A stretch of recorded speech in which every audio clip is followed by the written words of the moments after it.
Hi there everybody, it's Ray again and welcome back to another Genshin Impact character video. Are you here for playtime with Klee? Before we get into this one, I want to say a huge thank you to everyone who has subscribed to the channel already. As a small creator, I notice every single comment and subscriber and really appreciate the support. So if it is your first time here, why not bop that subscribe button and come join us. Alright then, let's dig into today's topic, the Spark Knight, Klee. Klee is the daughter of a famous adventurer called Alice, who you'll hear about here and there. She seems a bit eccentric, so it kind of explains a lot. Klee is currently in the care of the Knights of Favonius while her parents are off adventuring, and there's a special room on the first floor of the Knights' headquarters for Klee to spend time in solitary confinement. Jean, what the? Fond of fish blasting and Dodoko, Klee is a free-spirited child of a non-human race, and her constellation brings her lots of luck. So we can expect to see her have a happy and fulfilling life of adventuring with the Knights. Klee is a limited-time character originally introduced shortly after the game launched, and currently the featured character for 1.6.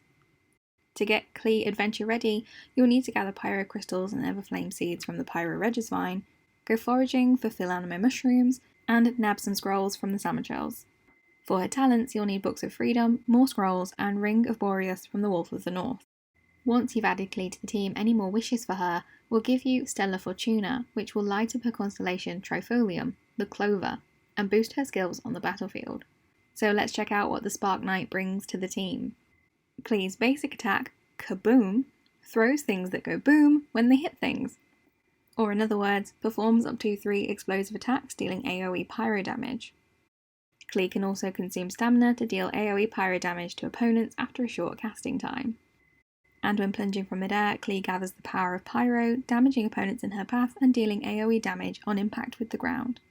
Her first Ascension passive, Pounding Surprise, gives Klee a 50% chance to obtain an explosive spark when her normal attacks or elemental skill deal damage. The explosive spark will be consumed in the next charge attack, so it will then cost no stamina, but deal 50% increased damage. We like the explosive spark.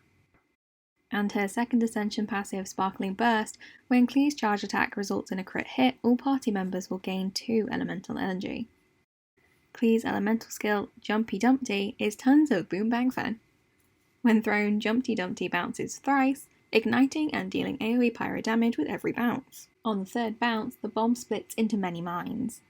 The mines will explode upon contact with opponents or after a short period of time and deal AoE pyro damage. This skill has 2 charges. Her second constellation, Explosive Frags, being hit by Jumpty Dumpty's mines decreases opponents' defense by 23% for 10 seconds. The third constellation, Exquisite Compound, gives an extra 3 talent levels to Jumpy Dumpty. Klee's elemental burst is called Sparks and Splash. For the duration of the ability, will summon Sparks and Splash to attack nearby opponents, dealing AoE pyro damage.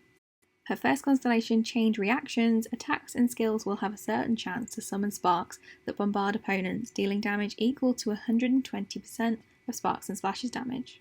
The fourth constellation, Sparkly Explosion, if Klee leaves the field during Sparks and Splash's duration, her departure will trigger an explosion that deals 555% of her attack as AoE pyro damage.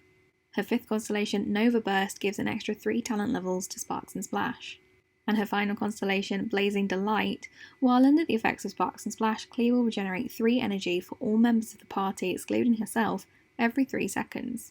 And whenever Sparks and Splash is used, all party members will gain a 10% pyro damage bonus for 25 seconds. Her final passive talent, All of My Treasures, displays the location of any nearby resources that are unique to Mondstadt on your minimap. When cooking the defense-boosting dish Fisherman's Toast, there's a chance she'll create her signature dish Fish-Flavoured Toast instead, and this dish will grant a greater defense boost than the original product. So let's check out my starter build for Klee. In the run-up to the banner, I made sure I had everything ready, except Mora and artifacts, so this is still a work in progress. I considered myself lucky enough to get 1 Klee, so we've got no constellations, but I've boosted all of her talents to level 6, and unlocked 5 of her ascension levels for now. She's at level 80 and is at level 3 Friendship. Klee temporarily had the With Sith, which belongs to someone else right now, just so I could try her out while I waited on the event-exclusive Dodoko Tails to be released. So of course, they are a perfect match, and this will be her weapon going forwards. So some of Klee's artifacts I've pinched directly from my Yanfei build, so she has a 4-piece Crimson Witch of Flames set, with a HP timepiece, a pyro damage cup, and a crit rate hat. I know the substats on the hat aren't the best, but it's a solid option for now at least. Once I've got my paws on some better artifacts, then I'm expecting Klee to be a great member of the team. So how will Klee fit into your team?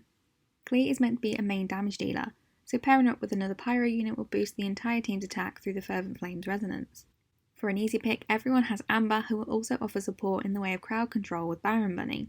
Bennett is hailed as one of the best supports in the game, and his burst will heal or boost attack. If you stopped by for our last video on Fischl, she's a great support for everyone, and Klee is no exception. Especially if you're running a 4-piece Crimson Witch on Klee, which increases overloaded damage by 40%. Although without Fischl, Lisa can also switch in to lay down some Electro with her attacks. Another support I really like for elemental reactions is Sucrose, as her skills can launch enemies and draw them into Klee's mines. For Klee, a teammate that can generate a shield like Noelle might come in handy, as Klee's health is quite low, and Noelle can also take the place of your team's healer. Like Noelle, Diona can bring shields and healing to the team, as well as cryo-based reactions, and the option to attack from a distance. For another cryo user, I like Rosaria. The build on my account has a nice balance of physical and cryo damage, so she makes a good backup damage dealer. As I record, I've heard rumours she may have a boosted drop rate on the next banner too. Of course, we can't forget about the Vaporize reaction with the Hydro element, so someone like Xingqiu with his Hydro swords, or Barbara, who can also heal with her Melody Loop, will keep the Hydro applied to surrounding enemies. I generally try to stick with 4-star characters for recommendations, but I think Mona is a noteworthy pairing for Klee. Her Taunt ability can be used for crowd control and applying Hydro, and Klee can then hit more enemies with her Jumpty Dumpties as they gather in one spot. Personally, I have been using Zhongli a lot, as he's another character that fits into any team because he has a strong shield, and although I don't have Venti, I bet paired with Klee would be a fun combo to play. So hopefully the Archons do come up on the banners again, because I'm regretting not wishing for him now. So, time for our final thoughts on Klee. Klee is really fun to play, super cute, and her voice lines while running around in the open world are just super sweet. I play with the English voiceovers and the VA does such a great job, it just makes me happy having Klee in the team. I definitely need to do a bit more work on her build though, because she is a little bit squishy and her damage numbers definitely need a boost. And also her voice lines when taking damage make me feel really, really guilty. My Zhongli is going to have to step up his game. Also, does anyone else really hope we get this Klee furniture for the teapot? Because I really, really want that hammock. Don't forget to leave a like if you enjoyed this video and bop that subscribe button to join our little team.